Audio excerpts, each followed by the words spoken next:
చాలా బాగా చేస్తున్నాడు.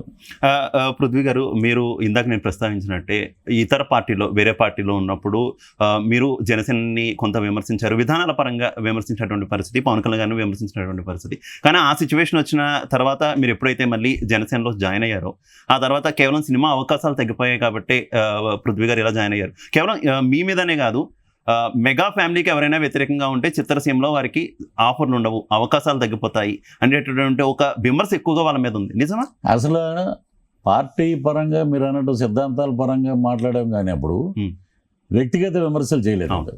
నేను చేయలేదు. ఇప్పుడు కొంతమంది లిస్టు తీసుకుంటే చాలా దారుణంగా మాట్లాడారు మెగా ఫ్యామిలీ గురించి. చాలామంది మీకు తెలిసే ఉంటుంది. వాళ్ళందరూ మెగా ఫ్యామిలీని విమర్శిస్తే సినిమాల్లో అవకాశాలు ఉండవు అనేది 100% తప్పు అన్నమాట. నేను వైసీపీలో ఉన్నప్పుడే చిరంజీవి గారిది సినిమా సురేందర్ రెడ్డి గారు డైరెక్ట్ చేశారండి. అది పేరు సైరా నరసింహారెడ్డి. దాంట్లో నాది ఇంపార్టెంట్ క్యారెక్టర్. అప్పుడు నేను వైసీపీ దీంట్లో ఉన్నా. నేను అప్పుడు ఎల్బీ స్టేడియంలో వెళ్ళాను ఫంక్షన్కి. పవన్ కళ్యాణ్ గారు ఉన్నారు, చిరంజీవి గారు ఉన్నారు. వీళ్ళందరి సమక్షంలో ఆయన ఇంట్రడక్షన్ చెప్పే అవకాశం నాకు వచ్చింది ఆ సినిమాలో. ఆయన వస్తున్నాడు ఇదిలో సింహారెడ్డి అని చెప్పి సైరా నరసింహారెడ్డి అని అద్భుతంగా చెప్పి ఆ క్యారెక్టర్ నాకు ఎవరుగా.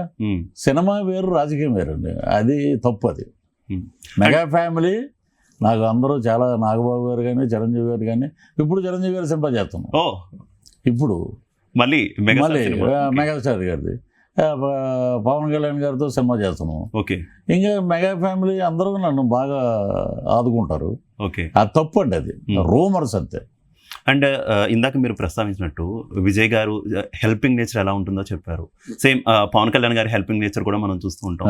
ఇద్దరు కూడా చాలా కామ్గా సైలెంట్గా ఉండేటటువంటి పొలిటీషియన్స్. ఇద్దరు యాక్టర్స్ అండ్ పొలిటీషియన్స్. ఇద్దరు పార్టీ పెట్టారు. కాకపోతే ఇక్కడ పవన్ కళ్యాణ్ గారు కొంత ఎదురు దెబ్బలు ఎక్కువగా తిన్నటువంటి పరిస్థితి.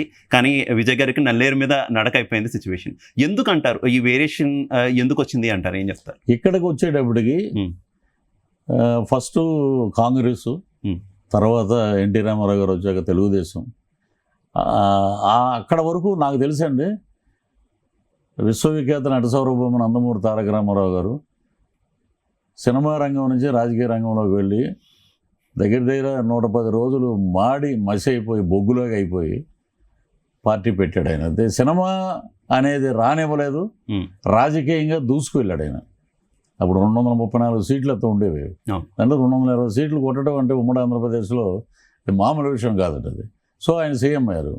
ఆయన పేదవాడికి న్యాయం చేశాడు, అన్నీ చేశాడు. ఏ రోజు కూడా మనం ఆలోచించాల్సిన విషయం, ఏ రోజు కూడా ఎన్టీ రామారావు గారిని కలవటానికి వాళ్ళ పార్టీలో ఉన్న మెంబర్స్ తప్ప బాలకృష్ణ గారు కానీ, హరికృష్ణ గారు కానీ, ఇంకొకరు కానీ ఎవరైనా సరే అసెంబ్లీ గేట్ కూడా చూడలేదు వాళ్ళు.